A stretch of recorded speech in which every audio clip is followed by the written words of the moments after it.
Don in London. Hello, March 14th, 2010, Sunday morning, just after 10:30, and we've got lovely sunshine here in London, and it's Mother's Day. So happy Mother's Day, Mum, who now has a new computer and no doubt can see what's going on. Goodness me, did I put her through the mill, and all my family. My videos are all about recovery from addiction to either substance or behaviour, or substance and behaviour. So my substance of addiction, alcohol, just like my dad. And yeah, it got him, and it took a long time to work out what it did to him, because ignorance is not bliss. And the same applies to me. I didn't really know what my malady was for a very, very long time. So addiction to something which is so easy to get hold of, like alcohol. Well, where does the story start, and what's it like today? I could relate 35 years of drinking, highly successful a lot of the time during that period, but at the same time it was only success in the material, outward looking sense, or in an ego way, maybe, putting on a brave face, bravado, full of ego, which was very brittle because underneath was nothing much substantial. And these days, learning courage, faith and confidence to meet each day as it is, face reality, without trying to fix myself. And, you know, dreams when we're drinking are impossible because we cannot ever attain them. We're trying to fix something, and the problem is we always have to put in a lot of hard work to wherever we're going to get to. And hard work is not unpalatable. Hard work is good fun, because if we work hard, toil hard, and have a result, then what is life? It's being useful, and we have purpose. So for me, sobriety has taught me an awful lot about how to be a happy or sad human being as life affords, living on life's terms. And you know, sobriety is no guarantee of happiness. We still have to face the lumps that we all get, the rock bottoms of life. So recovery affords happiness when it's there, and sadness when it's there, and being able to face up to life on life's terms. So what's helped me along the way? I'm very lucky. Family, friends, community, professionals helps me to a moment of clarity, and then more moments of clarity on a daily basis about how to keep sober. So sobriety is what it's all about for me, and then life works as it may. What's helped me most is a fellowship, AA, Alcoholics Anonymous, and I will stress again today, I don't speak for AA, never can, never will, never want to, and I'm not a spokesperson for anything but sobriety.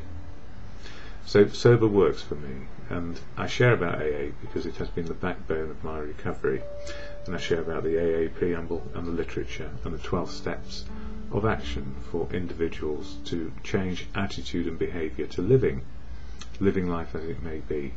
So I make no apologies for that, and it's important.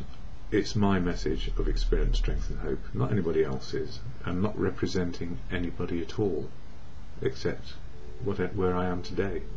So with that said, I do share the AA preamble of Statement of Intent, and it says this: Alcoholics Anonymous is a fellowship of men and women who share their experience, strength and hope with each other, that they may solve their common problem and help others to recover from alcoholism. The only requirement for membership is a desire to stop drinking. There are no dues or fees for AA membership. We are self-supporting through our own contributions. AA is not allied with any sect, denomination, politics, organisation or institution, does not wish to engage in any controversy, neither endorses nor opposes any causes. Our primary purpose is to stay sober and help other alcoholics to achieve sobriety. So I share because it's important to me to share experience, strength and hope that sober works, sober living works, and I don't need to fix myself on a daily basis with a drink or a drug or behaviour, because if it wasn't drink, it was work. If it wasn't work, it was relationships. If it wasn't relationships, it was the gym. If it wasn't the gym, it was materialism, which was driving me on and on and on, wanting to fix myself. And these days I don't want to. All I need is to be sober and to find a way to make life work, or live life so it works. So it's facing all the bumps in the happy road of destiny, as well as all the smooth parts as well. And what's underneath all of that? The ability to love life, love people, be able to be loved back and useful. So AA provides me with 12 steps to change my attitude and behaviour on a daily basis. And these 12 steps are about action always. They're not about learning it and having done it. It's about living it, living the principles of the steps in all that we do. So that is what I try to do, to the best of my ability. And March, being the third month, for me I'm covering step 3. And it can be an awkward one, and it was for me when I first got to the fellowship of AA, because any mention of God just sent me off in the other direction, or I had an inbuilt prejudice because my dad and everything that he seemed to stand for was all about being all-powerful, being in control and having power over the world. And what I've learned most is I'm powerless over alcohol, people, places, things. If I go back to drinking, I will go insane again, and it would be mad.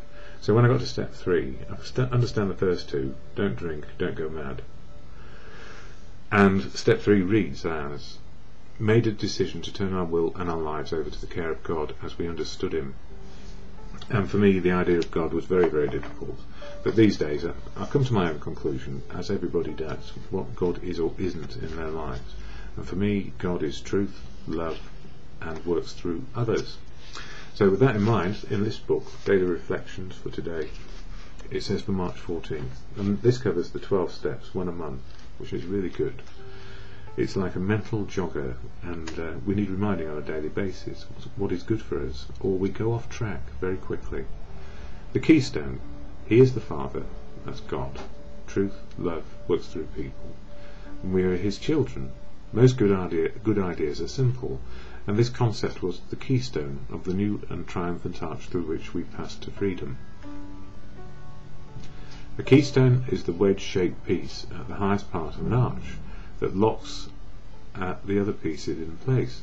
The other pieces are steps 1, 2, 4, 5 through to 12. In one sense, this sounds like step 3 is the most important step, that the other 11 depend on the third for support. In reality, however, step 3 is just one of 12. It is the keystone, but without 11 other stones to build the base and the arms, keystone or not, there will be no arch. Through daily working of all 12 steps, I find that triumphant arch waiting for me to pass through to another day of freedom. And for me, I'm sorry I keep checking the clock today, I overran yesterday.